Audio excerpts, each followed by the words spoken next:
Bad radio, good radio, and chaotic radio. In that order.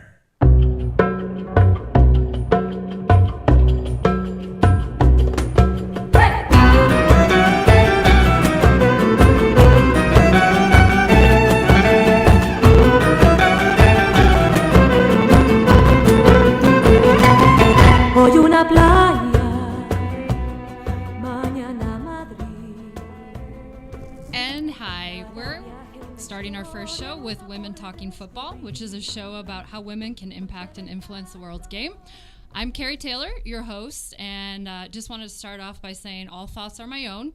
This is Carrie Taylor speaking, not Carrie Taylor DOC, Carrie Taylor coaching instructor, because just want to be open and honest about things within the world of football/soccer. So, my buddy here, Dutchie on my left. Good evening. Welcome. First of all, welcome to Chaotic Radio. It's a pleasure that you're here. You are bringing something different to the station. We used to have a soccer program, or a football program called Football Matters, which unfortunately is not on the air right now. And we miss it. We miss talking football on the station.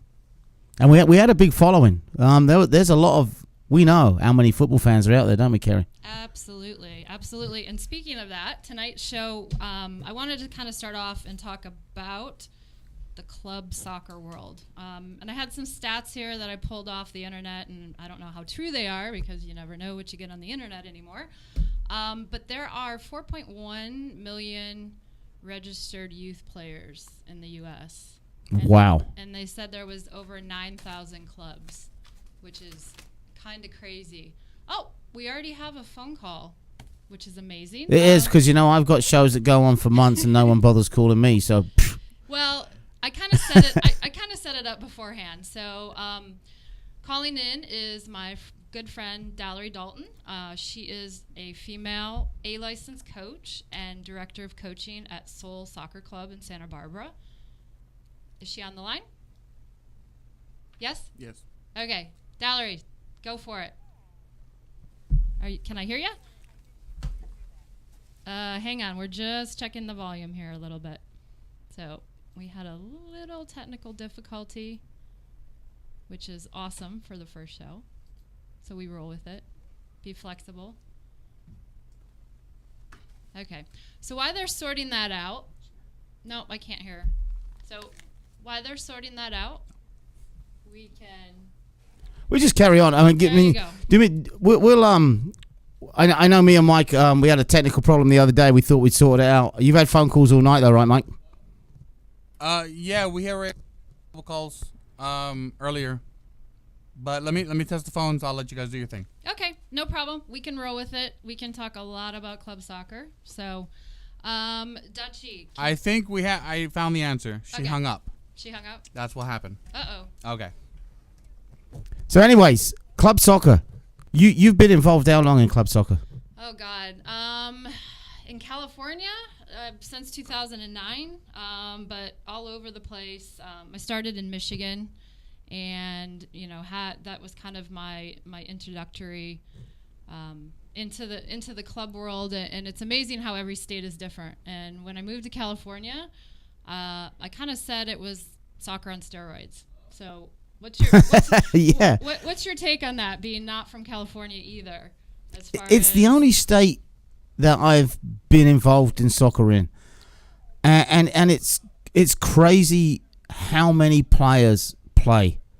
I mean, I'd never seen. I mean, coming from England, you think you're coming from, the heart of the game, But I don't know. There's nowhere I know out there that's got 25 fields that play from 7 in the morning till 6 at night, Yeah. So absolutely. Okay, so we have the phone call back. So hopefully Dallery's on the line. Can we hear? We good? Dallery there? I am. Oh, awesome. Thank you so much. Thank you so much for calling in. So I'm learning the system, so we'll figure it all out. So, Dallery, I just wanted to, have you on the show and kind of talk about your soccer club and give us some background on yourself as a coach and a director, and tell me a little bit about why you started Soul Soccer Club. Thank you for having me. It's really excellent that you're doing this, and congratulations on your first show. I started Soul Soccer Club a little more than 3 years ago because I was working at a club in Santa Barbara. I just finished my doctorate, and I had been in a cave writing and thinking about coaching and stuff, and I said, I need to get back on the field. Right. And this position opened up, and I just said, I'm too lucky. But my role in the club just got moved back and back and back into more and more administrative positions and more. It was clear that I wasn't, going to move within the club, that the hierarchy within the club was going to keep me personally from advancing. But I also saw that the club's attention to the girls' side was lacking. Oh my God! It was grossly underrepresented. It was it was shocking. It was absolutely shocking. And every time I asked the question, I was met with a lot of defensiveness. But with as soon as the Boys Development Academy came through, it really, it just went to one extreme to the next as far as the attention on the boys' side, but all of the finances were coming from the girls' side. Right. But because they were the ones that were buying into the system that they had in place and paying the fees. And so as I was just asking more and more questions, I was also noticing that the girls were dropping off dramatically, and it was starting younger and younger. And I was only there a year, and I was seeing a dramatic shift in the community.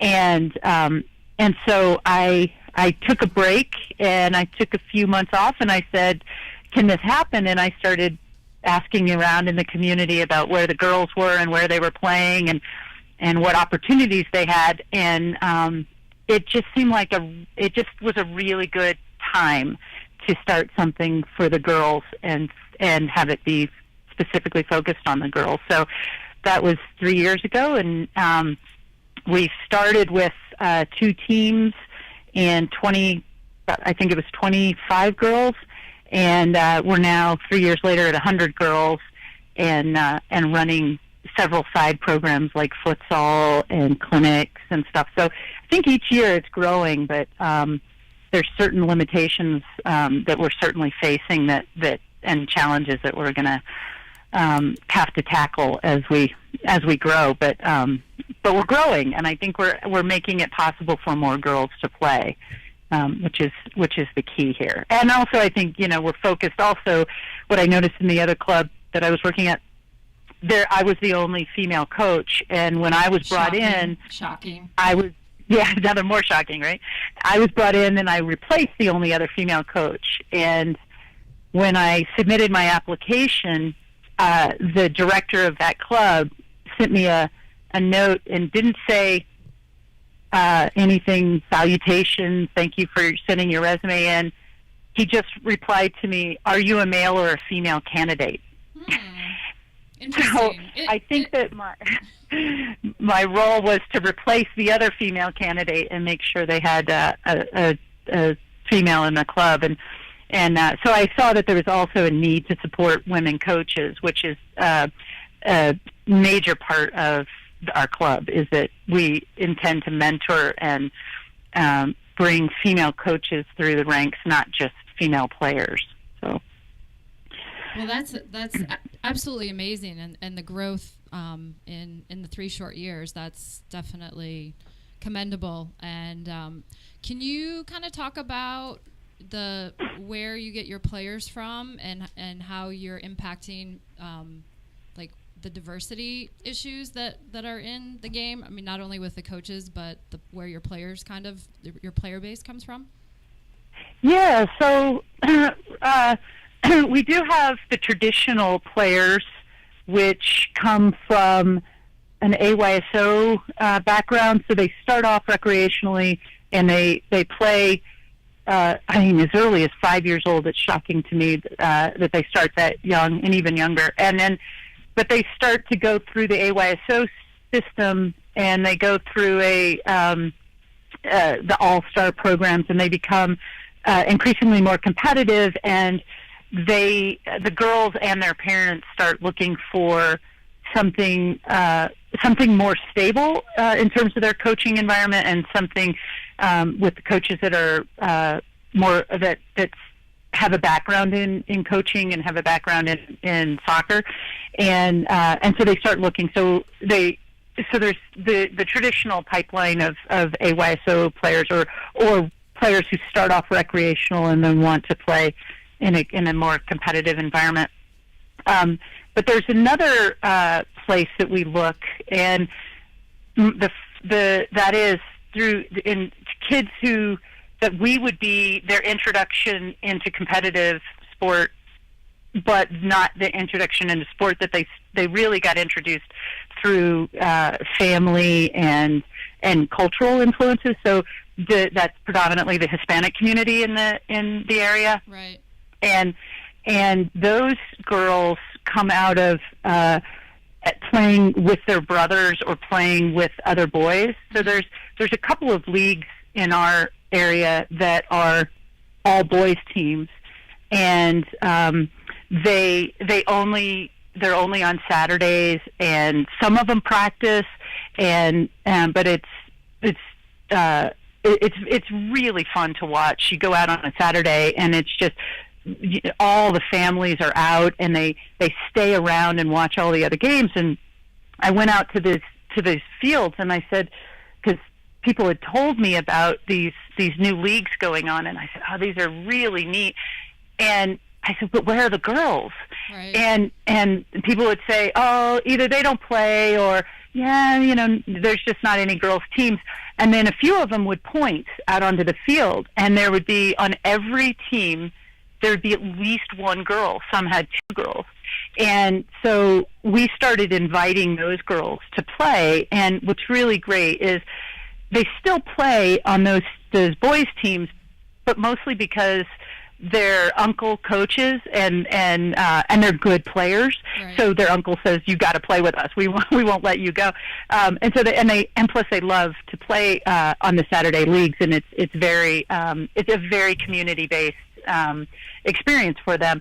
But then they really enjoy being around girls, and particularly as they get older, they're just more comfortable and they're more confident. So, and I think their parents see that, and they come out. But there's the problem, or the challenges with that are that is trying to find financial support for them. And so my first year starting this, I wrote a grant through Dick's Sporting Goods and their Sports Matters program, and the grant targeted specifically Hispanic girls, and so we were able to partner with Girls Inc. and work on, like, we had to, in order to get girls on these teams, we had to drive them. So I actually was the bus driver for a period of time in addition to their coach. And so that's kind of where we go, is we go to Girls Inc., we go and find them on boys teams, and then once we find them on the boys teams, then other girls start coming because they see, hey, I didn't want to play with the boys, but I do want to play soccer. So we're starting to get a lot more girls from communities that are typically underserved or underrepresented. So, but that's my long and short term goals, is to get into communities where we're getting more of the girls that are not getting as many opportunities to play. Well, that's amazing and fantastic, and I think you said a key word there within that was inviting, and I think that's really important for, especially with some of the different cultures. I mean, California is a melting pot, and you can't always assume everyone thinks the same way about sports and girls and getting girls involved, and that key word is inviting and having it be open and seeking out, people that are often marginalized or don't have the financial means to join the typical club structure that goes on out there. I know that piece is near and dear to my heart growing up in Flint, Michigan, which, is in the news today with all the water crisis and everything. But, some of the less socioeconomic, advanced communities lose out on the opportunities to play youth sports these days because things are so expensive. So exactly. And then also I think for us, because I try to do a lot of work around like the grant writing, around building our scholarship foundation, that some of the messages that have gone out to these communities is that it's expensive, and so the option isn't even laid out for them. So if I go up to a family and I say, hey, does your daughter want to come play? Their first reaction is, oh, no, we can't afford that. Right. And I said, no, I'm asking if she wants to play. Does she want to play? Because if I can get you in the door, and it doesn't cost me any money to have you come out to a soccer field and just play. Right. That I think we miss that. It's I think we monetize so much of all of these aspects within the club soccer that we don't sometimes just offer like free play opportunities to see if the interest is there and if we can spark a little interest. And then if that interest is there and other people who want to help support the community, such as things like the Women's Sports Foundation, Dick's Sporting Goods, all of these organizations who are anxious, and U.S. Youth Soccer Federation Foundation, whatever.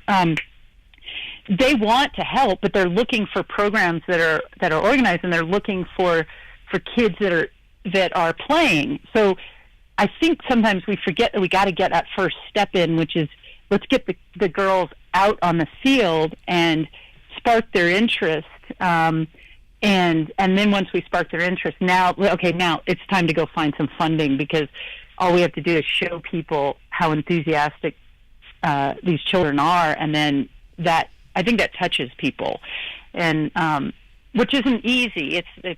It's not easy. I'm not saying it's easy to find the funds, but I think it's easy to set up the options to play, just to play. Right. That's really not hard. But the sustaining it and then building on it and making it something where they're growing in terms of their skill development, and they're getting the kind of options that the actual team formations and those kinds of things. That's the thing. That's the stuff that really is where the cost comes in, because that's a long-term thing.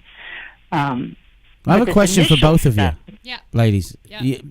Bring it on. Do you think, because we lack women coaches in the game, in club, there's not enough? You just did an e-license with 8 or 9 this weekend, right? Yeah, there were 36 candidates and nine women, which is a fantastic number, to be completely honest. Do you think that if we had more women coaches in clubs, we would get more girls interested? And if there are women coaches within the clubs, should they be coaching the girls? Ooh, good question. First part of that, I would say yes. There needs to be more women in coaching, and I think that we are finally now getting to the mentality that the parents can understand that women are good coaches and can do the job, and young girls need good female role models. And I think when they are exposed to a female coach, there's a different chemistry that kind of happens, and there's different synergies that go on. And women should be allowed and hired to coach boys. So I've had the opportunity of coaching a Division III college program, starting a men's program, which is a phenomenal experience. And, hats off to the College of Mount St. Joseph athletic director to be forward thinking in that. And within my club, I used to have a boys team, and I passed it along this year to a female coach. And it was amazing because the boys didn't think anything different because they had me for 3 years. So absolutely. That's my answer to it. Mm-hmm. Valerie, what are your thoughts on that? It's I 100% agree. And then I would also say that when women coach boys, that the potential for shifting some of the broader attitudes about females, not only in leadership positions, but females in sport leadership positions will begin to change, because boys will start to see more women that are competent in the sport and knowledgeable about the sport. And when they start to see that, when they go out into the workforce and they've got a boss who is a woman, that might impact them. It might impact the way that we start to see women in leadership roles outside of sport. But inside of sport, it's going to change boys' attitudes. So as they go through the sport and stay in the sport and then become coaching directors or somehow decision makers, whether it's athletic directors and things like that, they are not going to come to it with as many biases that around women in sport. That's my, and so that role modeling that Carrie was talking about is, it's to me it's so vital, because it extends beyond the immediate team situation, but at the same time, those same messages are extremely important for women to be showing to the girls. So it is important, I think, to some of our efforts. I believe that a lot of our efforts need to be getting more women coaching girls, so that we keep girls in the game longer, so that those girls become coaches and see themselves as coaches, so that then they can begin to, infiltrate the boys. So how do we get more girls coaching? That to me, I hear what you said earlier, and I know there's a definite bias when it comes to clubs putting women in the higher positions and putting them in charge of their U18 boys premier teams, but why are there not more women involved? Because it's not, a lot of it is not that we don't want to put them there, they're not there to put there. Well, I think a piece of it too, and I keep going back to this word of inviting. Those of us that are in positions of decision making and power, like myself as a female DOC, I almost feel it's like my job to find younger, players and current coaches and actually like pull them through and say, you can do this, or I will give you this opportunity, and now it's yours to run with it. Because the more doors and the more confidence that is built, then it's gonna spill over. But women think differently than men, and I go back to this story where I was with a friend of mine, and we were touring this building, and this kind of has nothing to do with soccer, but we were touring this building, and there was a doorway there, and the door was shut, and I stood there and waited for somebody from the facility to like open the door, and the guy that I was with just barged through the door, walked in, and said, "Carrie, what are you waiting for?" And I think it's similar to soccer, where guys kind of have the mentality of like, hey, I got this handled, I can do this, whereas women are kind of a little more, risk adverse. So, the more that we as, I consider myself a veteran in the soccer world now, I guess, the more of us veterans who can drag and identify and find younger potential coaches, it's up to us. How many, percentage-wise, you said there's 4.1 million youth players in the U.S.? Yeah, and again, I don't know how valid that statistic is. I think it was from Wikipedia. So so let's just take the 4 million. Do we know what percentage is girls and boys? I think it's almost pretty evenly split.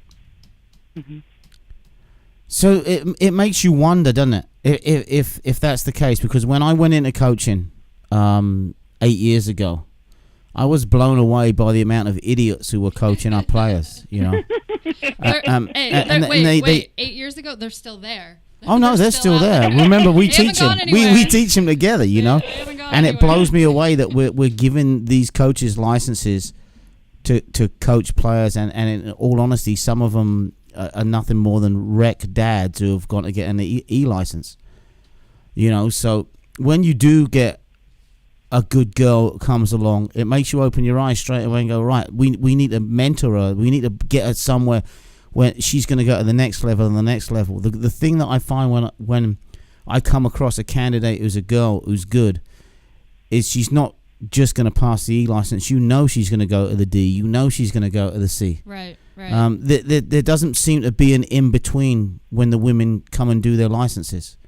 They're either there as an administrator, or if they're there as a real coach, they're good.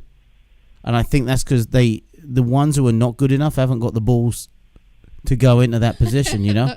Of course we don't. Of course we don't have the balls, Archie. Leave it to you to say that. Bad choice of words, okay. I know. That's okay. No, that's okay. So yeah, we got the ovaries, right? Yeah. Exactly.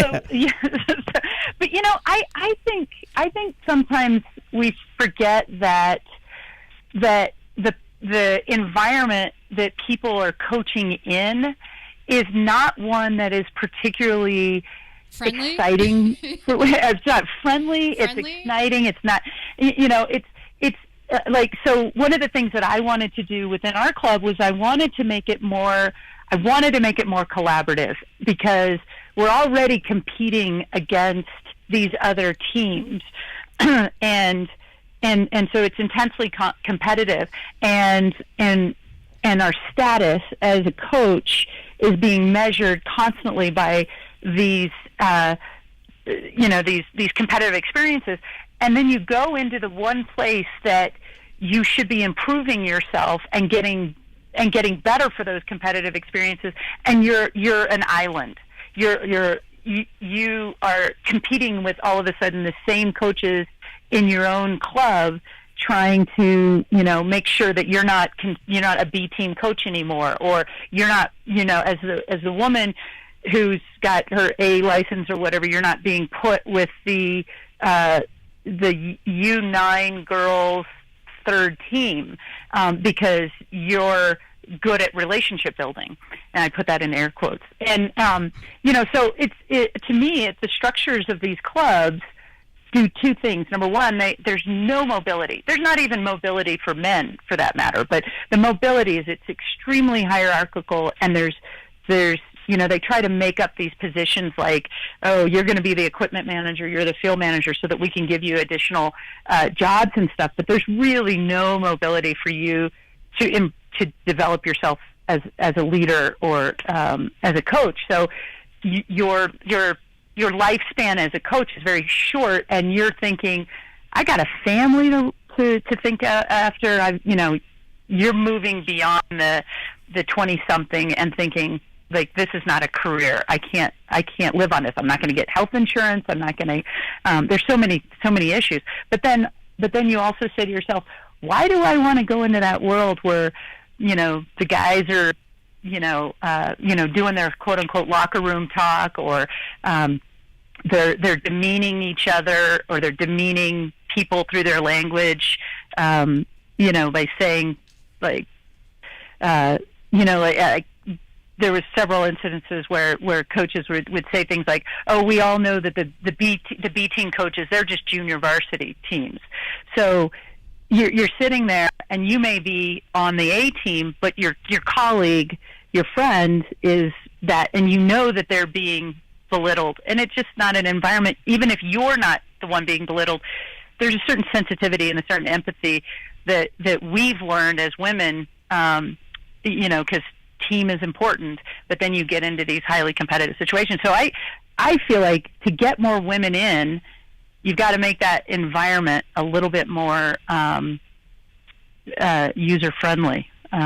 And I think more men would get into it. And I think that a diversity of men would get in, and the better quality of men would get into it, because these would be men who would be open to suggestion, and improving on what isn't working for them. Right.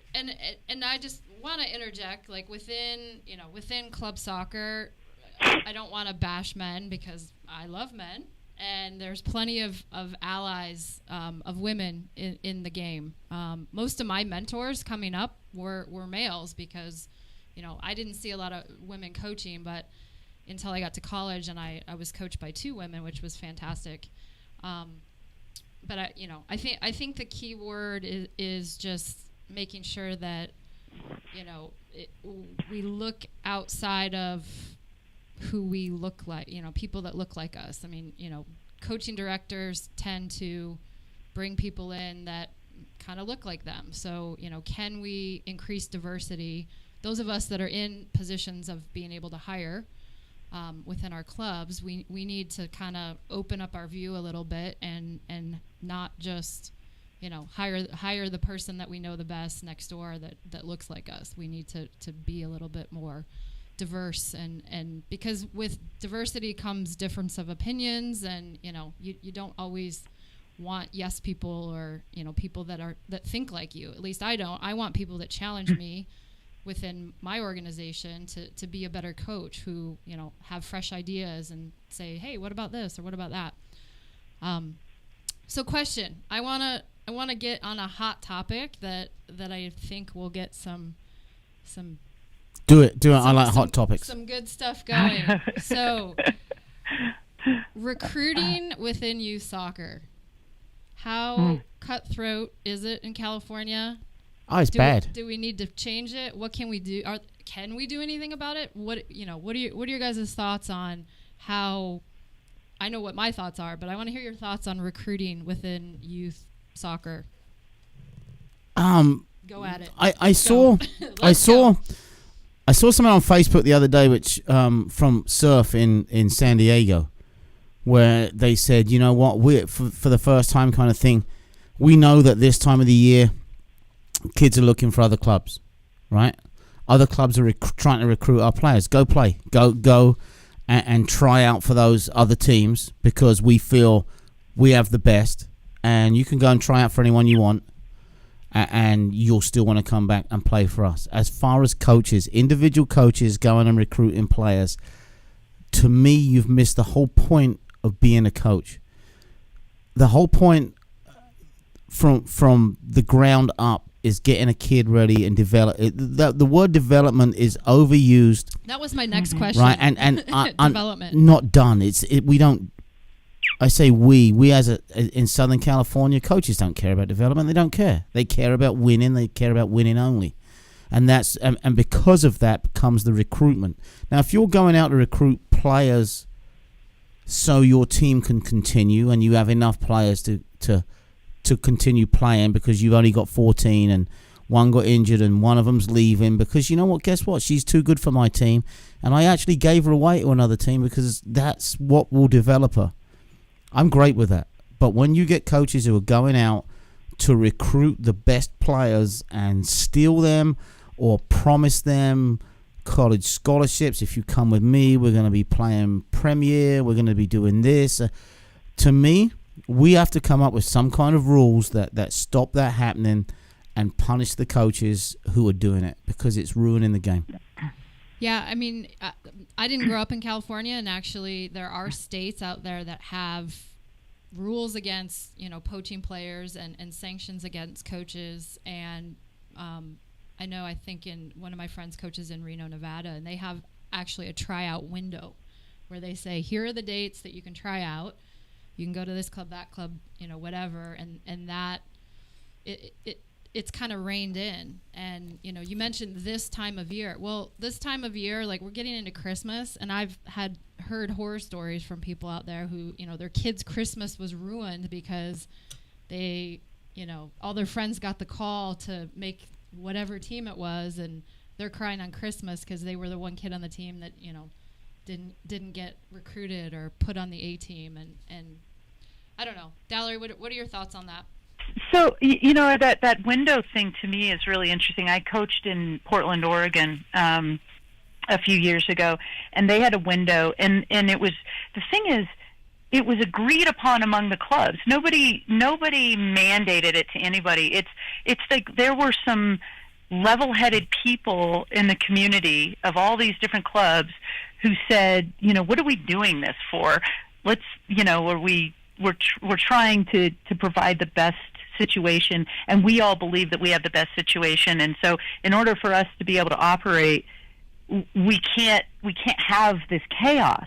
And so they got together and they did. They created that window of opportunity, but they added an element. They agreed amongst themselves that they said, you are not allowed. So you go to the tryout, and then nobody is allowed to make any offers until the tryout window ends. And so the kids really do have an honest opportunity to look around and see what is the best place for them, what's the best fit for them, and they really do get to ask some important questions, and the families get to ask them and do some comparison and all that stuff. I thought it worked really well. I the whole time I coached there, I never felt stress about players. Like, I never felt like my team might fold on a moment's notice because another club is poaching us or trying to cherry pick from us. I never felt like, oh, geez, I wonder if we're going to be able to form this team, because we knew what was available, and we had honest feedback from the players. I get to California, I get to Santa Barbara, and the thing about Santa Barbara is there is that element of like trying to create those winning teams, but there's this other combo element of and I struggle with this, like, of dad coaches coming out of the AYSO All-Star program, having been a volunteer coach, having had a wonderful relationship with their team because they're going to all these tournaments and has a wonderful relationship with their daughter, and they want to continue that. But as they try to continue that, in order to then exist in the club world, they've got to somehow try to figure out where they're going to get players. So it's all about who they know, and they go to the church, and so they form these teams under the friendship relationship element, which I don't think should be discounted. But then as they do that, then they get these kids who have this sense of obligation. And then when some players leave and look elsewhere, they're left without a place to play, and the dad is not able to maintain the team. And so then he looks for how can he get this team, and he's not bound by any. There's nothing that binds him. There's no ethics that binds him. He's part of there's a club up here in Santa Barbara that is by up I mean north in Santa Barbara that is I call it a fiefdom, because it's just these little tiny little fiefdom teams that are not, there's zero oversight, right. and they get to go in, and the thing is, like, they at their meeting, they explicitly said there's a window of opportunity, and you can actually invite players from a team within the same club. Right. But a question though, why when it comes down to recruiting, why are we recruiting? And that's the thing. I mean, we start teams, we do this, we do that, but why are coaches recruiting? And then what's that got to do with the development of the players? And have we missed the point as coaches? Yeah. Yeah. I mean, to your point on that, I mean, you mentioned the buzzword development, and to me, all the studies show development. It's not a straight line. It doesn't happen overnight. You're gonna have kids at every different level, and we as a soccer community throw around the word development over and over and over again, yet many of us slash and burn our rosters and then go try to recruit the next best kid that somebody else quote unquote developed. So for me as a DOC, I stood in front of our parents this past fall and said, yeah, I want to win, but I really don't care about winning. I'm not grading our coaches, or I'm not evaluating my staff on how much we win. I'm rating my staff on player retention, because to me, Yes. if we retain our players and they're with us and they're having a good experience and the team's improving and they're improving, that's to me, that's what development looks like. You know, how many players do you have in your club that have been there 4 years, 5 years? And, you know, there's not a lot of that going on. A lot of times people are just looking for the next best thing. And, you know. And it's not the players, it's the parent. Well, the players sometimes get, you know, drug along with the parent. But, I mean, yeah, you're right. And I think that's where, you know, there are a lot of good coaches out there. There are a lot of good, you know, clubs, and I think we just have to find our way back to, what are we doing this for? We're doing this for the kids, and we have to stay true to our personal philosophies about, you know, what are we in the game for, and are we just a soccer club, or are we a learning center? Like, what do we care about? And I think that, you know, right now, soccer is at a critical moment, and, you know, we need to do something about the recruiting within Cal South, whether it's getting like-minded directors together and coaches and say, you know what are we going to do? Because I've brought it up, and I've had people say, well, you can't enforce it. To me, that's an excuse. If we all came up with a proposal and an outline or something and presented it and said, hey, let's agree to do this because it's for the betterment of the kids. If someone's not willing to do that, then to me, they're in it for the wrong reasons. There's a lot of people in it for the wrong reasons. And I'm lucky enough to have met you a few years ago, and I think we have the same philosophy within the game. I think a big challenge is where we are in the world. That it is Southern California, and Southern California has created this huge money monster within the game. Whereas you go to other countries, I mean, the coaches in England don't get paid. There's no club soccer in England. Right. You kick a ball against the wall, you join your local team, and it's one team. It's your team. It's not a team within a club and there's 20 teams in that club. It's your team. You go and find a field from the local council. You find a school to practice at, and then that team has, you know, we had four. I think there was 4 teams. Mansfield Rovers, right, and there was 4 teams, 4 different age groups, and that was it, you know.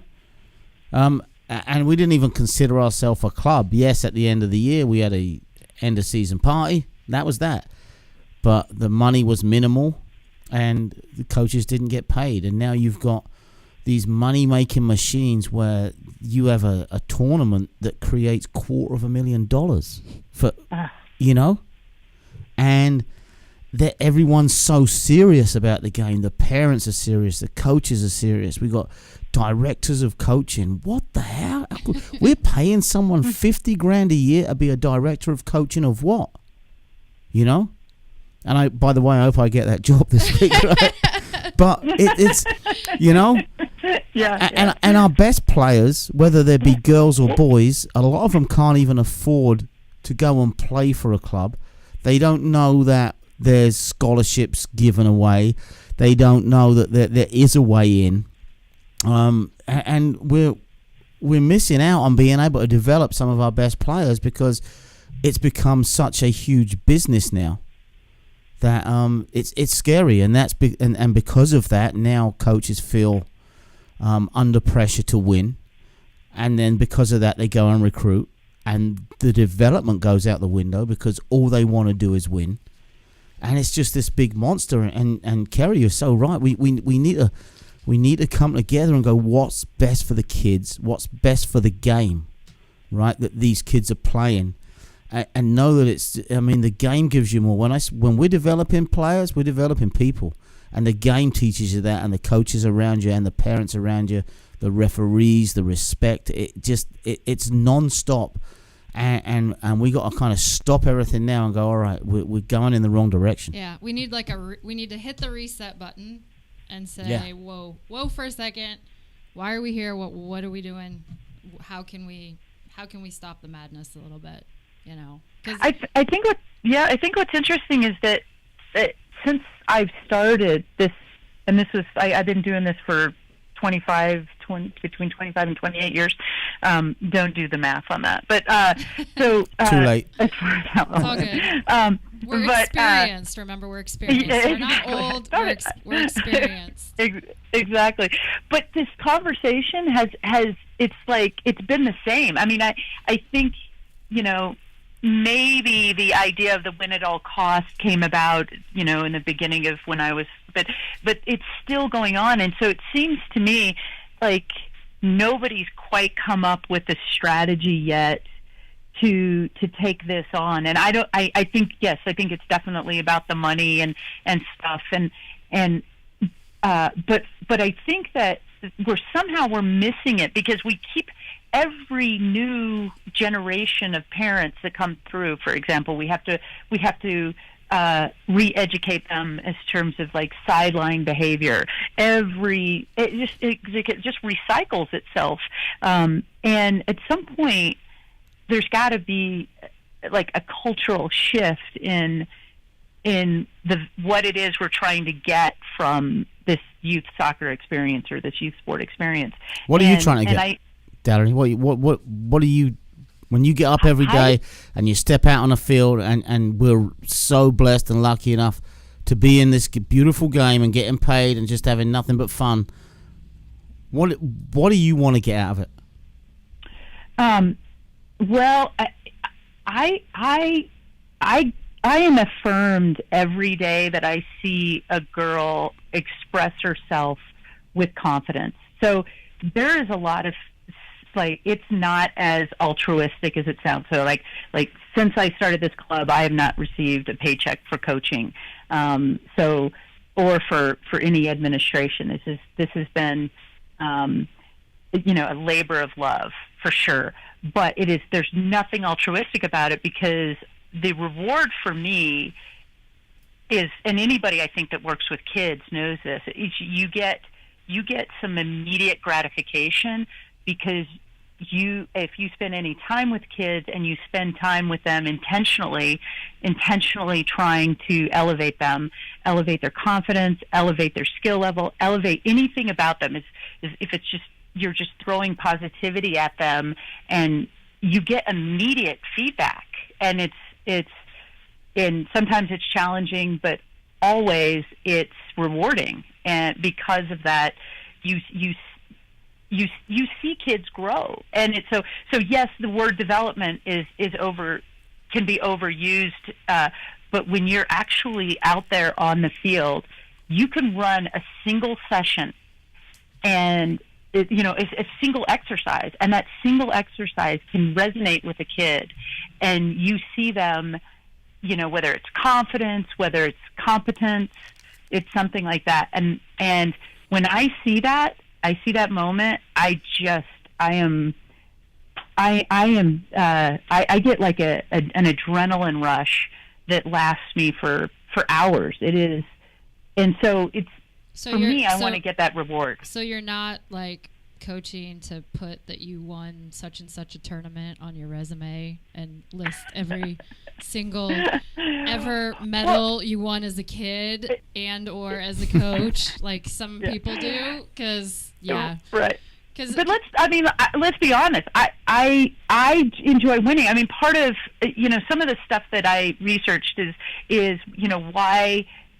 How do women coaches balance the importance of life skills, teaching life skills, and winning, the importance of winning, and how do they balance those two things? Because they seem mutually exclusive to me. And right. Every woman to a person, these were high school female coaches, they all said to me that trying to win was a life skill. And I was so thrown by that, because for me, winning was, it could have been like it was the least important thing to me in my coaching. But as a player, as an athlete, I was driven by that. It's why I stayed in the game. I wanted to be part of that. If I didn't score a goal in a game, I was a jerk. and it didn't matter if our team won. I was not a pleasant person to be around. And so, I had a lot to learn on that. But they all said trying to win was an important part of their coaching, and I've kind of taken that back and said, yeah, I see that, and because I also see that when the girls try to win, they exude that energy, and then they lose. It's like, oh, okay, there's some teachable moments here. There's some lessons that we can talk about, and it's not until they start to want something and they struggle through it that then they say like, oh, okay, I gotta problem solve, and I'm still working on that. That's one thing that I'm not getting out of the girls is they're not problem solvers, and it's frustrating the hell out of me. Yeah. But, well, let's be honest. Within any game, you're always trying to win. So like, it's how you go about it. Ironically, I pulled off. We were talking about winning. I pulled off something from Changing the Game project, and it was a study that George Washington University did recently, and it listed like some reasons why kids play, and then why things are fun. And the top 5 reasons were trying your best, when a coach treats a player with respect, getting playing time, playing well together as a team, getting along with your teammates, and 6 was exercising and being active. And less fun, these are a study of kids. Less fun, number 48 was winning, because it wasn't really a priority over playing. 63, playing in tournaments was less fun. So we as coaches drag our kids to tournaments, and kids list playing in tournaments. Tournaments are a waste of time. They're a waste of money. They're so overrated. And this is another thing. Less fun, number 66, practicing with specialty trainers and coaches. 67, earning medals or trophies. 73, traveling to new places to play. 81, getting pictures taken. So kids hate getting pictures taken after the games. So don't win, and you don't get your picture taken. Well, maybe so my team's right up there. Well, maybe it's because all of us adults want to put it all over Instagram and Facebook all the time and stand there and say how wonderful our kids are. So I have a flip on this, and so I would love your take on these. Is that so? As a new club, we're not coming out of the gates with superstar. So most of the girls that are part of our club have either been, marginalized from another club, have never. It's not that they've never played, but they've not played club soccer, so this is like their first time in club. So the learning curve of being in a competitive environment has been hard. So we had a team.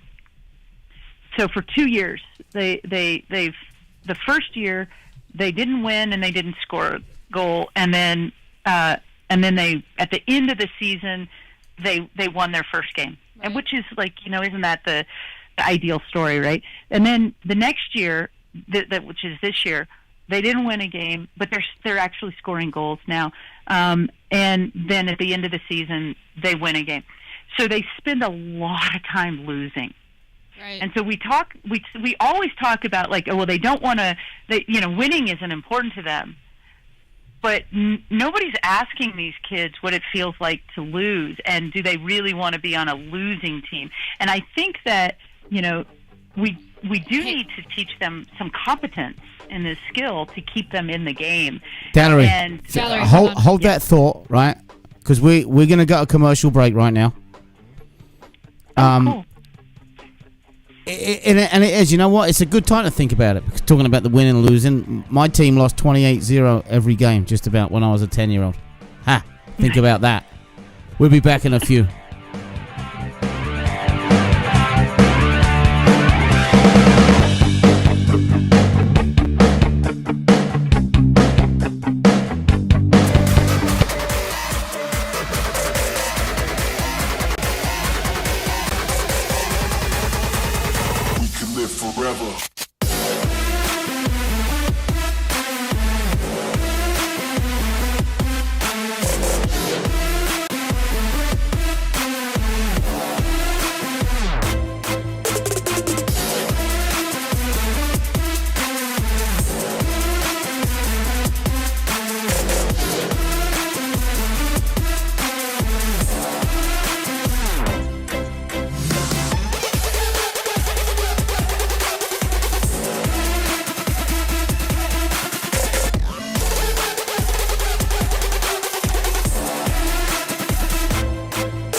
way too deep, and I'm drowning in devotion. I'm lost, can't find a new emotion that's ever enough, and you can't deny it's real, 'cause there's no deeper love.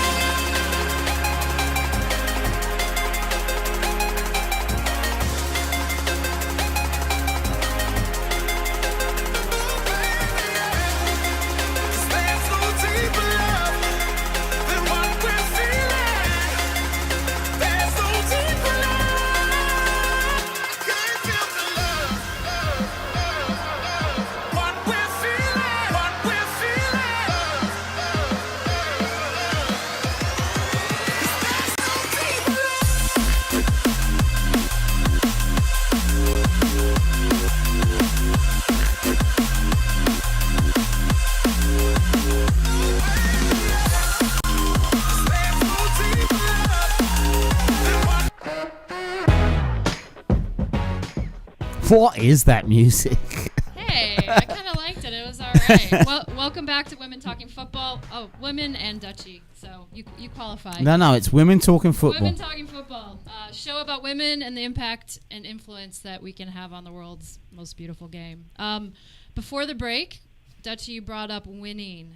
So the funny story, my mom a couple months ago sent me a couple of boxes from my childhood, and I opened them up, and in there were all my medals and ribbons that I had won when I was a youth athlete. And I sat there kind of like thinking and taking it all in, and it's like, that's kind of where they go. When you get older, the medals are just... No, not mine. Where are yours? In your house? Do you like have your medals? I could walk in the door now and show you every single one of them. You have all your medals from your youth? Yeah, hell yeah. You didn't win any, or you only won a few? I average 5 or 6 a year. Yeah. Yeah. You still have them? Yeah. Really? Found them in a box once and went, you know what? I'm going to hang them up? They're trophies. They used to give us little trophies. And yeah, I put them in I ended up getting a big entertainment center, cabinet. And there was nothing to put in them. And I'm like, And then I opened this box, and there they all were, just like you. I opened it up, and there was all these medals and trophies. And I'm like, you know what? It was just when I was starting to coach, and I was all like so into the game again. I'm like, yeah, let's get them out. And my kid wanted to see them all, right. And she was so excited to see them, and it kind of inspired her to play. Yeah. And nothing's moved in the house ever since. So along that lines, what are your guys' thoughts on participation trophies and everything? No. Nah. Valerie? No. Nah. No, Why? I it feels very spoiled. I don't know. Do you think it's affected let's the just kids enjoy. today? Do you think it affects the kids today and their expectations and things like that? Or do you think the trophies and medals are for the parents? I think it's the parents trying to keep, like they just have so much joy seeing their kids be happy and giving them something. You see a lot more happiness in them, and instead of just learning the intrinsic value of playing. Yeah, I did it. I do my summer camps, and I remember the first time I did a camp out here in California, and I don't know why it was different than my experiences in the Midwest. I don't know if there's that vast of differences, but I was doing a camp, and the last day all these kids came over to me and said, well, what do we get? And I was like, you get a high five and a thank you for coming to camp. Like, I don't know, what do you want? A cookie, like a medal or something? It was funny. It wasn't just one kid. It wasn't just one kid. It was like, well, what do we get now? Well, high five. Hopefully you picked up something.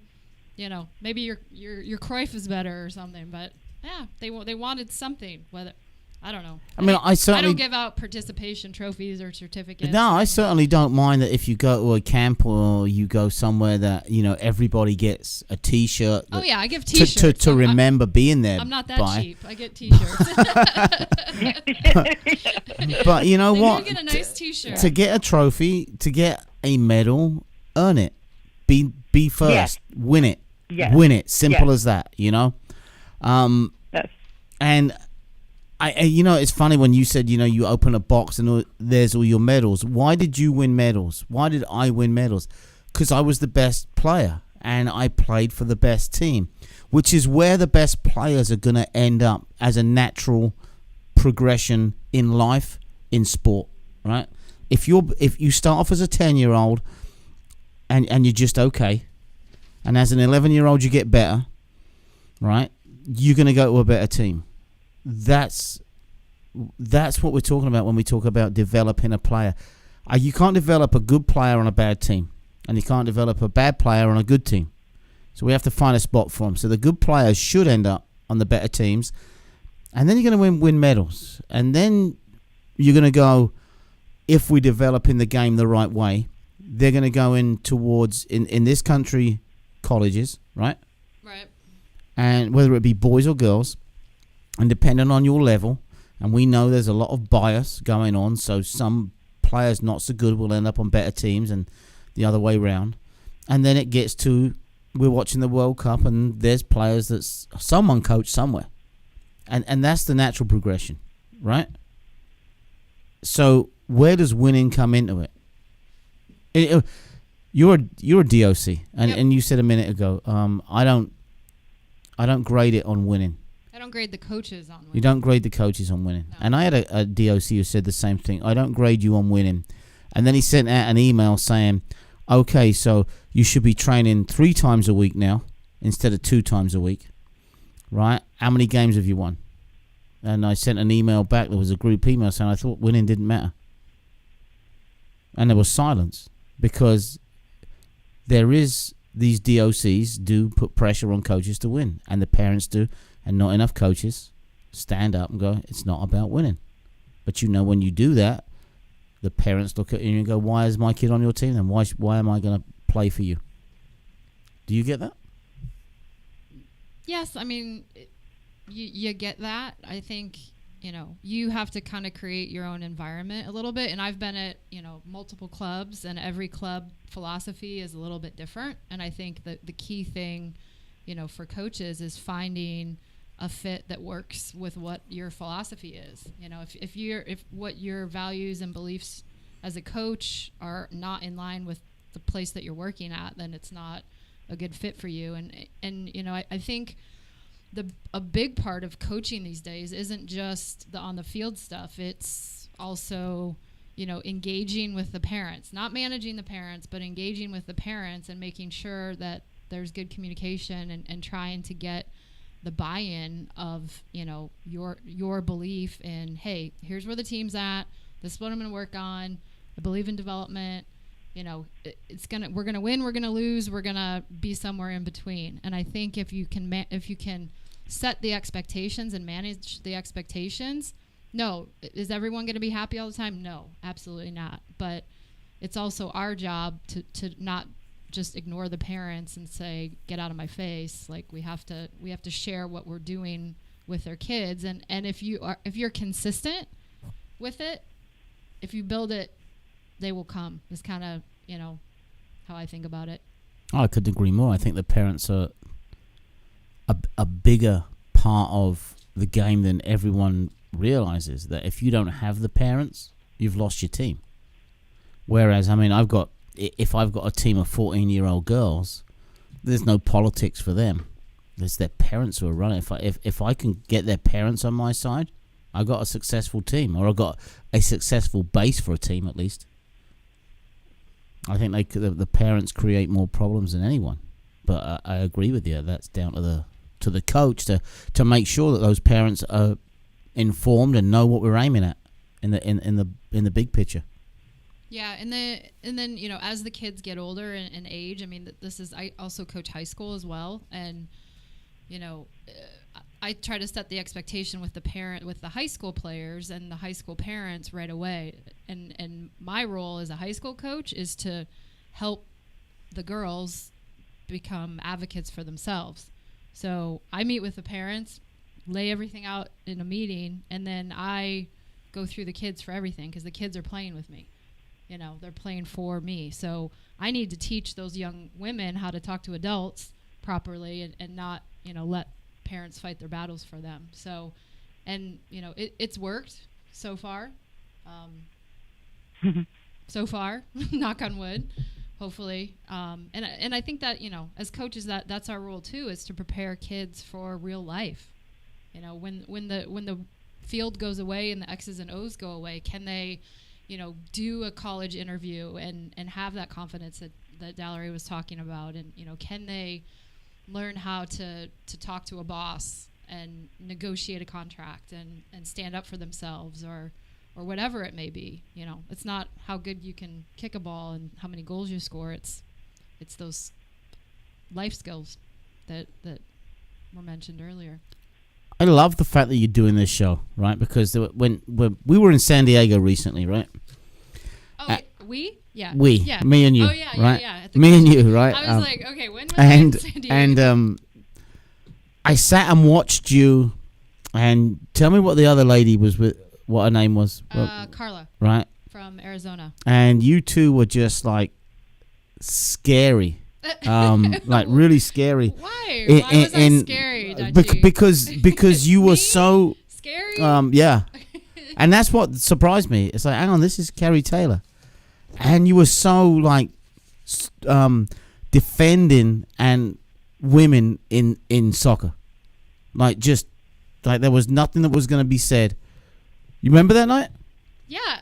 You sure you do? No. Was that when we were at the dinner table? When we were at the dinner table, yeah. Yeah. Okay. So I do remember that. So the conversation was, I was talking to a male club coach, and I asked him how many women he had in his club, and his response back to me was, they don't have the temperament for it.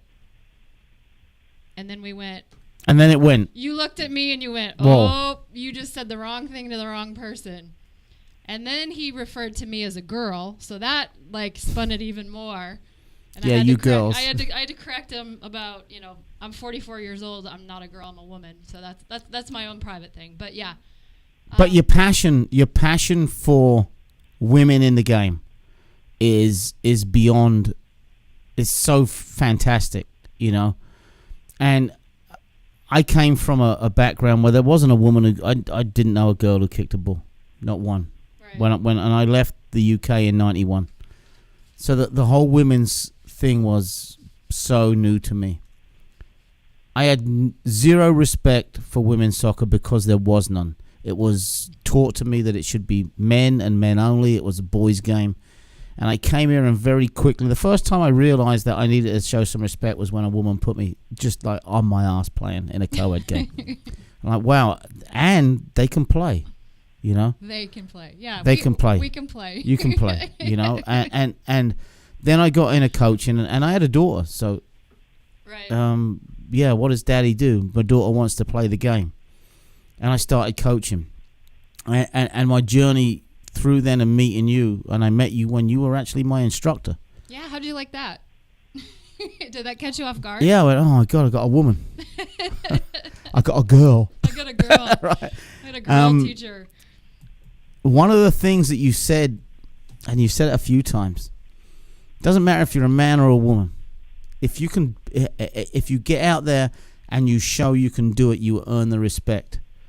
But when I met you, I already had respect for the women's game. Right. I had total respect for you the moment we stepped on a field. First of all, because you were an amazing coach. Well, thank you. You showed what you could do as a coach. I've never seen you play, No? No. I don't play much anymore. Obviously, I know you can. But I run straight you did ahead. What you did. I run marathons now. But that's what we've got to get into the game. And through meeting you, I am a huge advocate to try and get women into the. And it's difficult to get them into the sport. It's difficult to find. That's what I said earlier. Where are they going to come from? Where are they? Let's get them in. And that's a challenge. It is. I mean, yeah, it definitely is a challenge. And as a woman, sometimes I think, well, maybe other females are smart enough not to put up with all the crap that's in the game, and maybe I'm just like just a glutton for punishment sometimes. But no, I mean, whatever your passion is, whatever the sport is, and I think there's a huge movement, not just within soccer but within all female sports, I think within the past year and a half, and there's so much talk about women and how wonderful we are as coaches and as athletes, and with the U.S. women winning the World Cup in 2015 was just a fantastic event. And I mean, I went to the World Cup match, and it was I'm so glad I did. It was in Canada. Was it in Canada? It was in Canada. Yeah, my mom lives in Portland, and I flew to Portland and saw my mom, and then I drove up the day of the game, saw the game, drove back, and I mean it was top 5 experiences just to see it, to be there, and just to celebrate how awesome it is. However, the women will go on this are paid less than the men's national team. So I mean that we could spend hours on equal pay for equal work and all the battles that I don't are think being it's fought currently. Dallery, Yes. is the women's game discriminated against? Yeah, definitely. In terms of media, in terms of coaching salaries, all across the board. Yeah, Klingsman Most made like definitely. a lot more money than Jill Ellis does, unfortunately. Don't know why. She's got World Cup title. Can I argue with you? Hell yeah, I can. WTF, right? Hey, So Yeah. to me, you can argue away. Just doesn't mean probably you're be gonna the win. last show I'm on. It doesn't mean you're gonna win. No, I You're don't. It's not a win. It's not a win or lose situation. It's why does the coach of the men's team earn more? Because it brings in more money, whether it's in the US, whether it's Oh, in but that's- England. that- Hang on. that's a fallacy. Hear me out real Okay, quick, right? all right. Media. If you put and I'll take. It doesn't matter what country you're in. Put a women's game on TV. Put the men's game on TV. Wrong. What creates? I'm gonna be Trump. Wrong. Women's World Cup had more viewers Wrong. Why? than the men's World Cup Why? did. And this is an American thing. Why? Why? Because they won. If America wins at anything, everyone in the country jumps on the bandwagon and watches it, right? Within. So let's take the wait, USA. No, the Okay. past year, the attendance for the women's friendlies Mm-hmm. has been like astronomically higher than for the men this year. You can check the stats. I don't know it, but, Oh, I believe you. but the butts in the seats were But- much higher. The women But are also, on I think on par to bring in $5 million for U.S. soccer this year, and the men are going to lose money. So then you have a true argument as to the coach of that team and that organization, right? Because it's an entertainment industry that's based on pay. You get paid because the money that's coming in and out, right? So you have a really valid argument that coach should get paid more than the other coach, or at least equal. If you go around the world, though, right? So I'm talking generally in any Internationally. sport, whether it's men's sport, women's sports, who gets paid is based on media, advertisements that come in, money that comes in, and asses in the seat. right. So generally, I'll say I understand why the men's game, the Premier League in England against the women's Premier League, can't argue with it. Probably in every country, the USA has had women's soccer, and they won the World Cups 20, 30 years ago. Every World Cup, it was either the USA or China. That no one else could compete. You knew the two teams who were going to be in the final. Yeah. It's changed now. Now there's real competition. Women around the world play. So women's World Cups for sure now are definitely more interesting. The USA as a country, it could be any sport, I don't care what it is. It's the most fanatical country in the world to jump on and follow a team that's going to win any world title. Okay. So is the women's game discriminated against? Yeah, hell yeah. Right?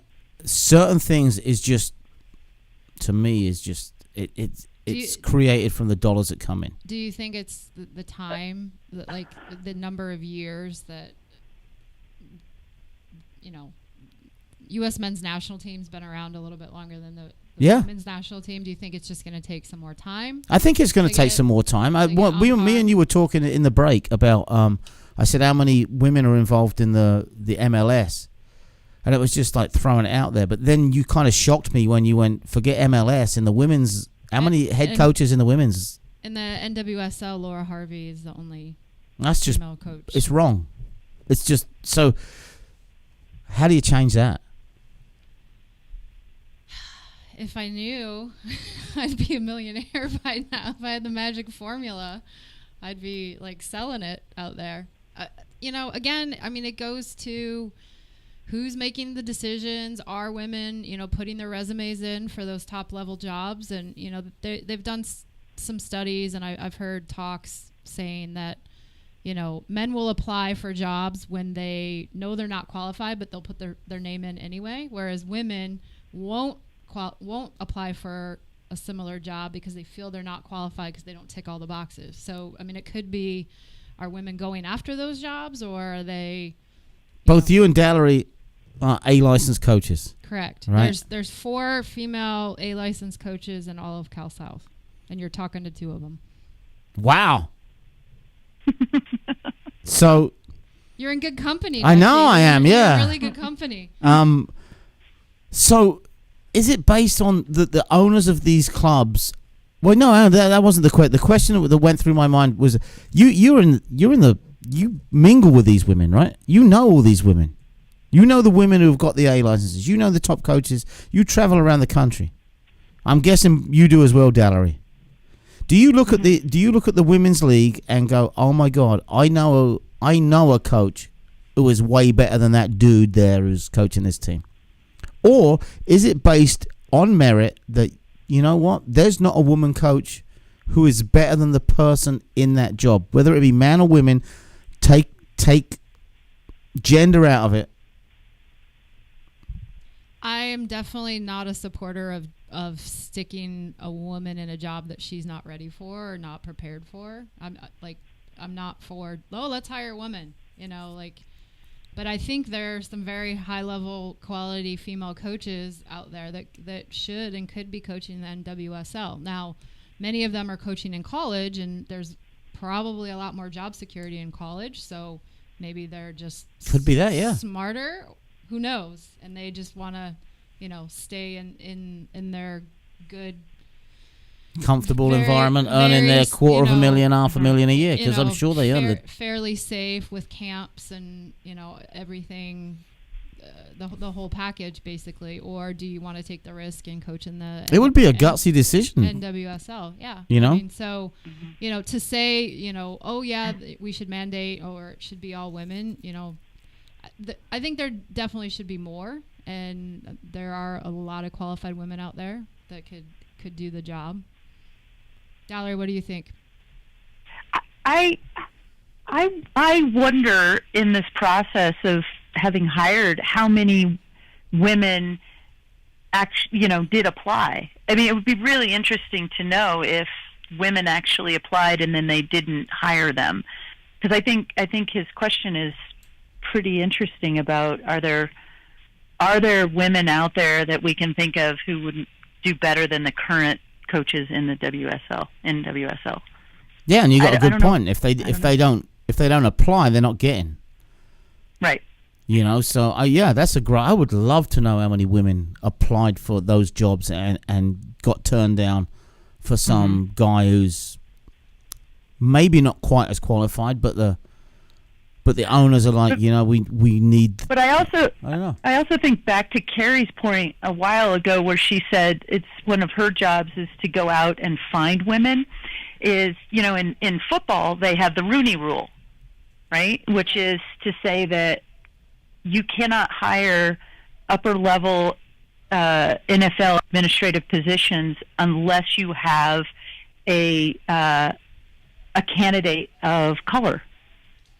So, that Rooney Rule is, I think, would be very interesting if we could apply that to women and coaches of color as well. Right. I think it would also be interesting to see if women are out there applying for college men's jobs. I mean, I did, but I only did so because I had a friend who knew someone in the athletic department, and he basically pushed me like kicking and screaming to send in my resume. So I mean, you wouldn't have done it if he hadn't have? Not at the time. I was teaching high school and I was coaching high school, and I had been a college Division I assistant. But yeah, I wouldn't have done it had a male friend of mine push me towards it. Cool, we got another phone call. Oh, awesome. Mike, put him through. Hi, who do we have on the line? No, hold on one second. No problem. And by the way, you're listening to Kerry Taylor Hey. on chaoticradio.com. 909-360-8330 if you do want to call in. I'm excited we have a phone call. Hi, who's on the line? I'm Simon Allen. Just got a quick email from a friend of mine, said you need to watch this, so I'm watching it and listening to you guys. Very good topic. I was the play-by-play announcer for the LA Blues for a while, and I've been working in women's soccer for about, 10 years, and I coached the semi-pro women's adult team, and now I'm in kind of the same boat you're in, where I'm coaching like little kids, little girls, and just sort of wanted to ask you about, like, if you got an A license and you're not really working in the top level, isn't it really due to the fact that the top level is not really paying as well as college anyway? So why even put yourself out there when you can get a nice cushy job in college? And also, it's who you know in America, not necessarily just how much you know. So it's like it's not really sexism. I just wanted to put it out there. It's more just like the folks who are really qualified aren't out there and aren't well known enough to be in the top ranks. Yeah, I mean, Simon, thanks for calling in and really appreciate it. Yeah, I mean, to your point, college jobs are very secure, and that could very well be why there might not be more women or just high quality coaches out there applying for those. And I agree with you. It is kind of who you know and timing of everything. And people tend to hire people that they trust a lot of the time.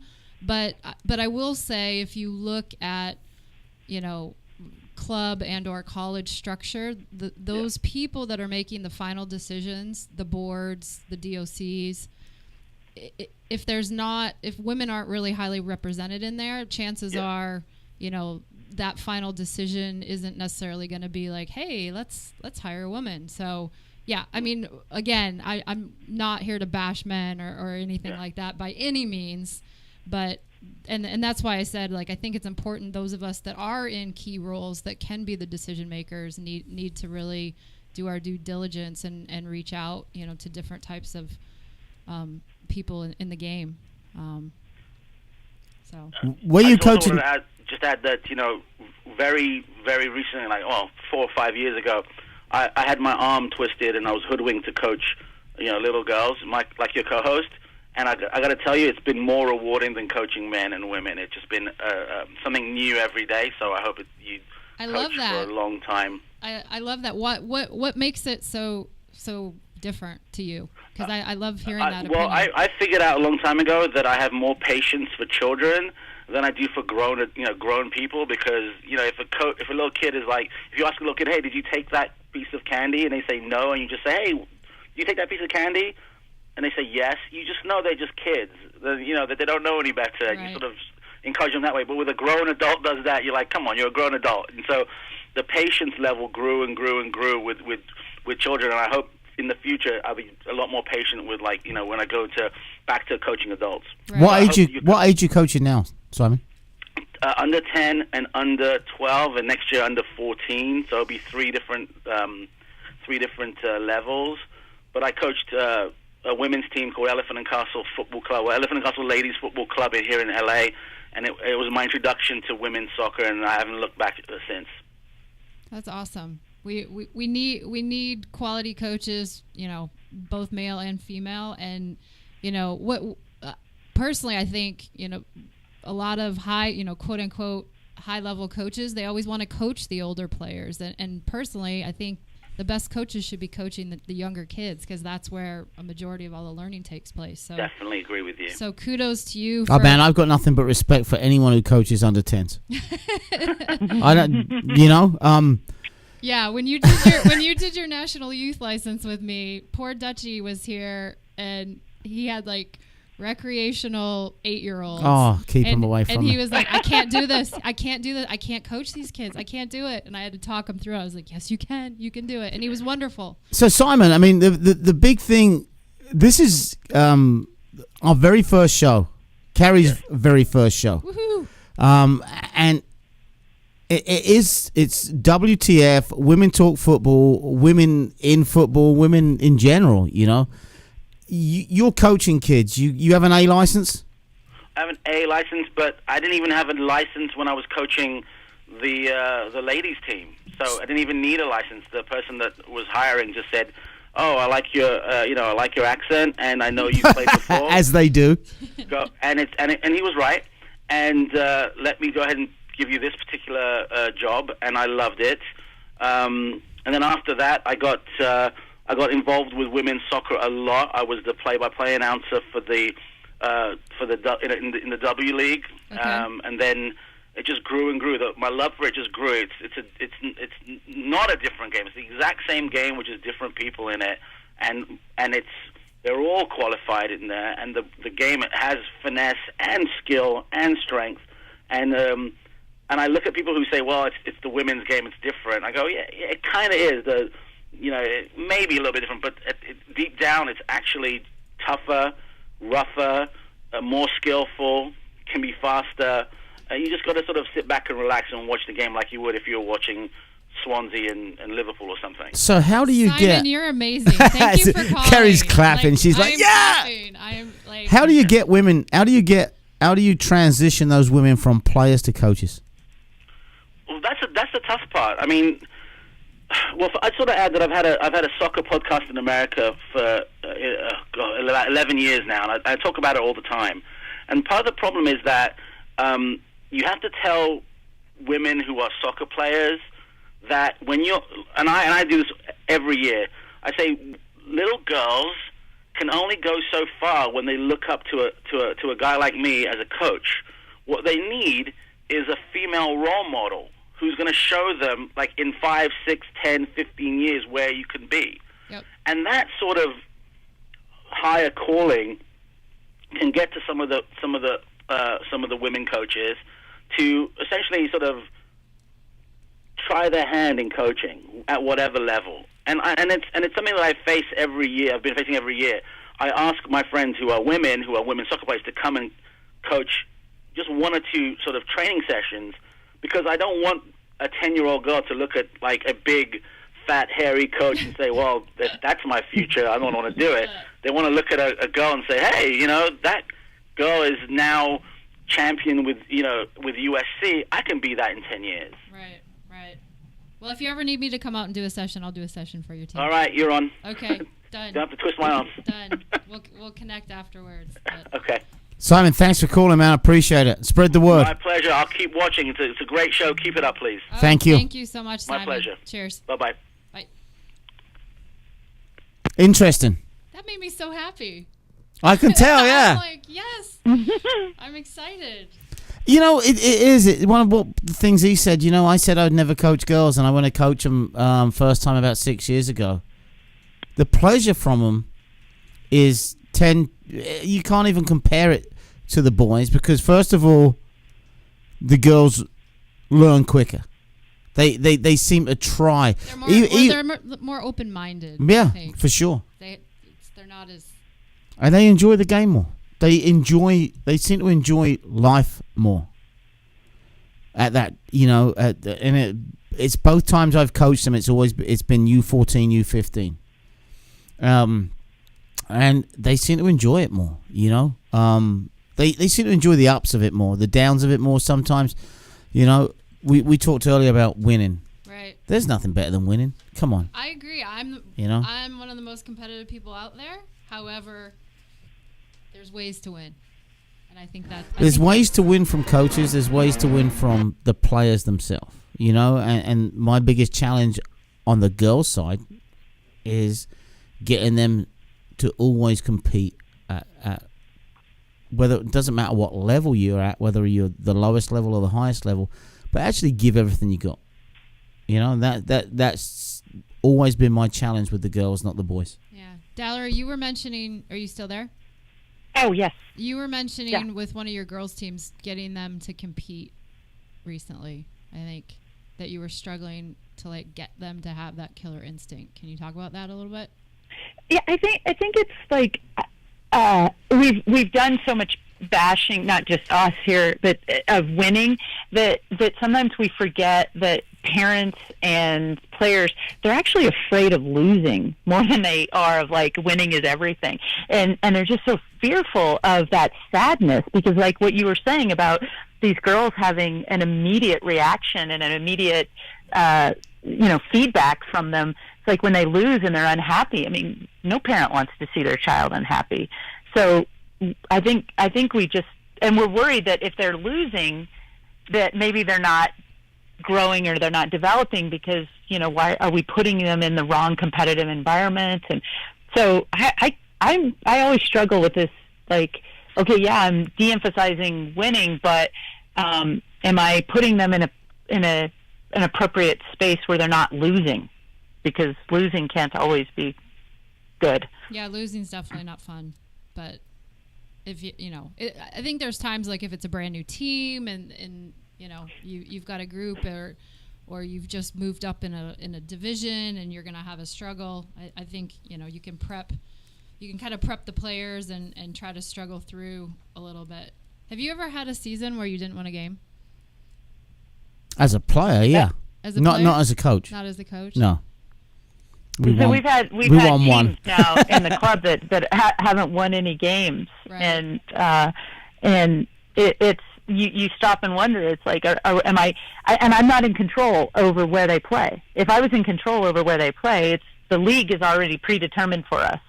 So if I could, and that goes back to that recruiting discussion too, is if I could just make my own pool of players and do my thing, and I could put them in an appropriate place where everybody was growing. Instead, I'm being told where I play and who gets to play at what age, and so they tell me, this kid plays at this age group, and I'm like, yeah, but maybe this kid would actually play better in a more appropriate age group. But I don't have control over those things. So we've had teams that have lost a lot of games. Right. Talk to me. We're going to spin it a little bit here. Dutchie, question. Who is your best coach and why? My best coach your ever? most memorable coach that you had and why? Put you on the spot. Boom. There you go. On the spot. Best I don't coach. remember his name. What? How can you not remember your best coach's name? Your favorite coach's name? No, you said best coach, not favorite coach. Well, okay. So your most memorable coach. How about that? And Glenn why? Johnson. And why? He was my first coach when I signed as a youth player at a professional team, and he not only taught you how to play, and try and get you ready to play in a professional league, and it was brutal. He was the goalkeeper of the first team, right, and he was the youth coach, but he was so much. He made the game so much fun. There it is. Right, he had the best sense of humor. Right, and he picked up on the players who had that sense of humor as well. Because the Brits we're big practical jokers, right?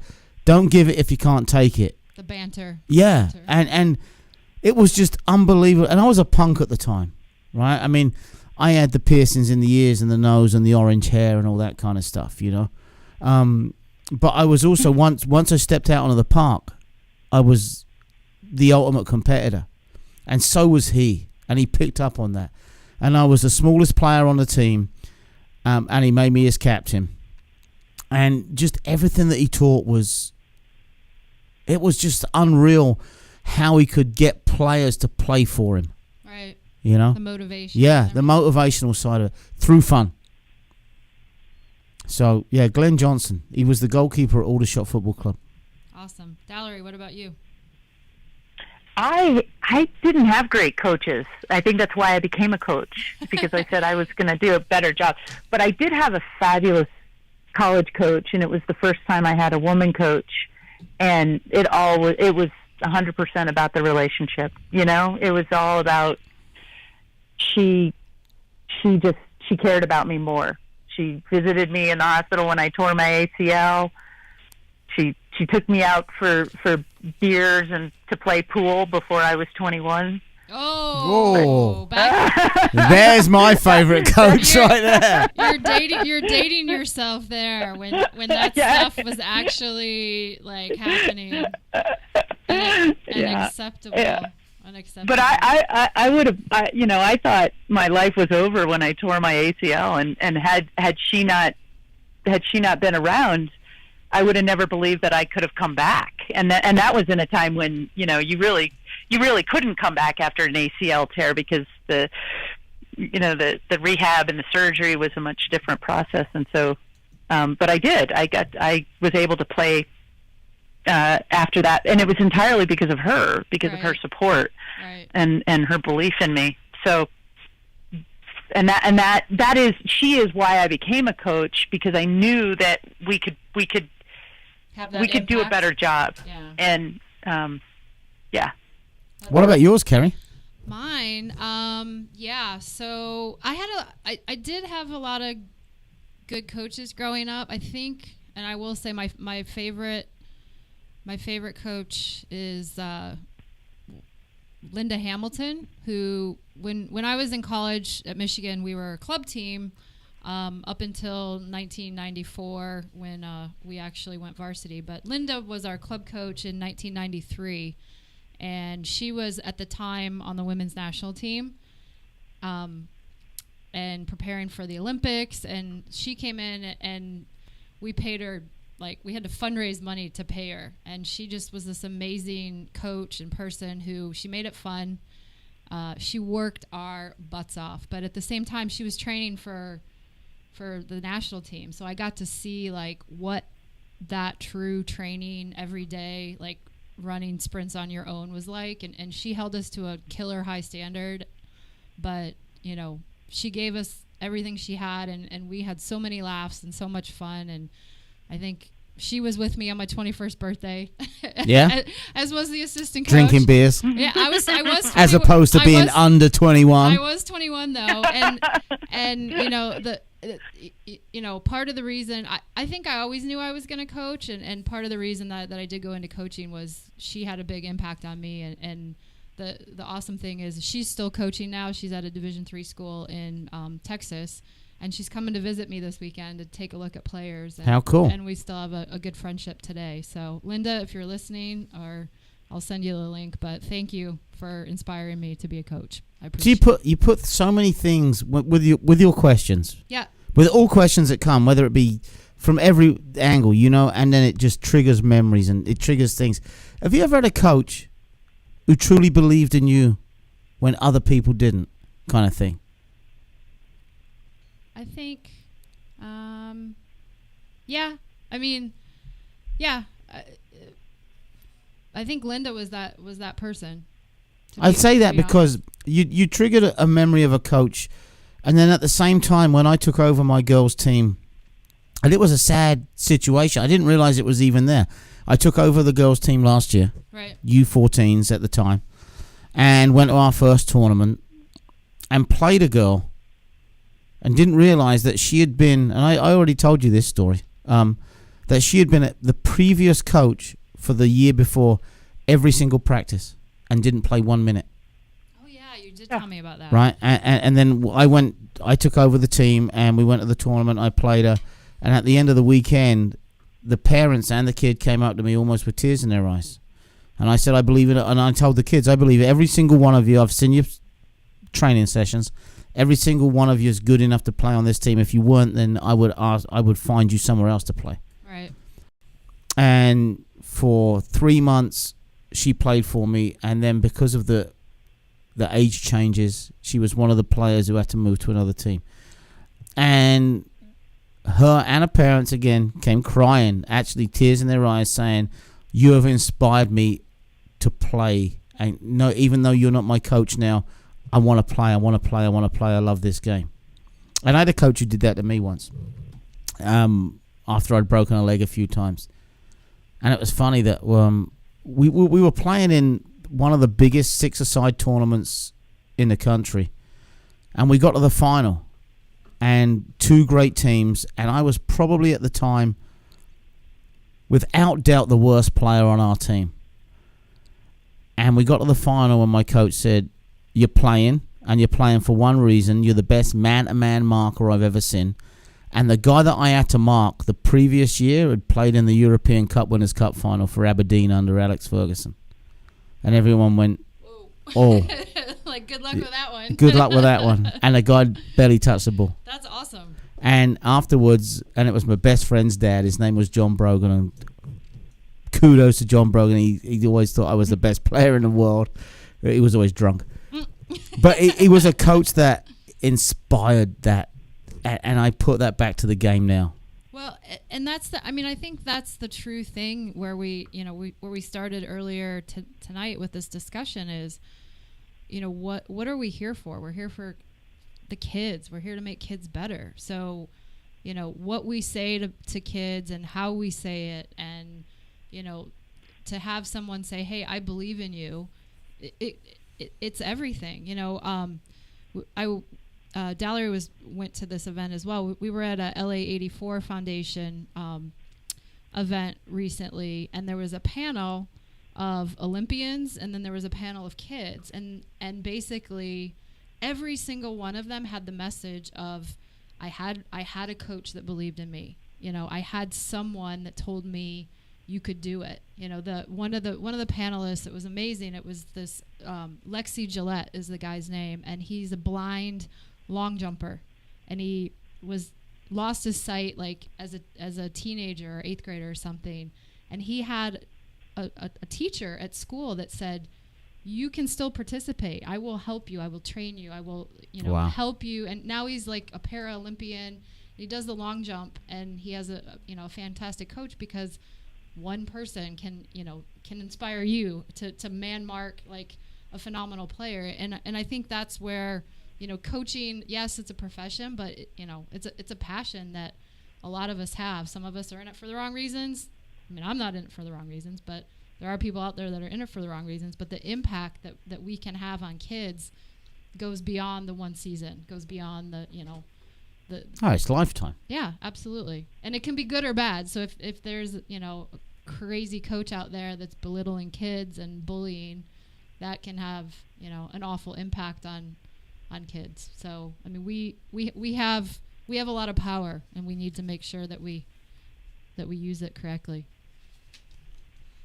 Coaching, you inspired me big time. I did? Yeah. Well, how did I do that? Because you when I went to that one license with you, Yeah. I kind of was sent there. It wasn't a choice, You had to go?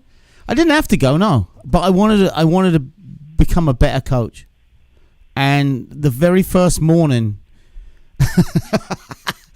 you were, and I guess this is the way our national youth license is done. You said, every morning we're going to act like the kids, and in the afternoon we're going to teach the kids. Right.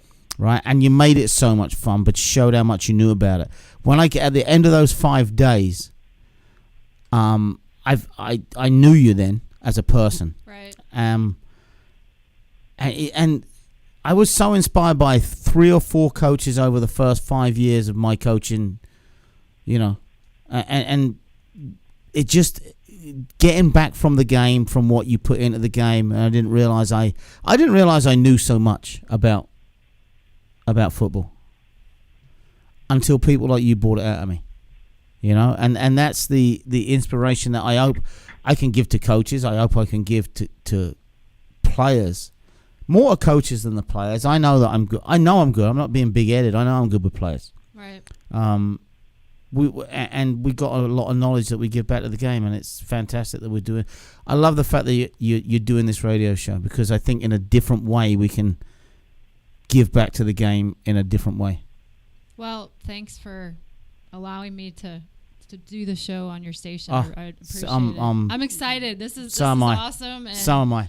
And I hope people tune in every Wednesday, and we'll have awesome guests. And I'm mapping it out, and it's all about the game we all love, for sure. U.S. national team. Yeah. Bruce Arena. Good or bad? we'll leave that for another. No, show. come.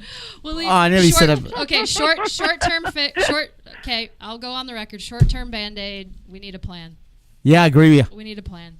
So that's my 2 cents on it right now. Darren?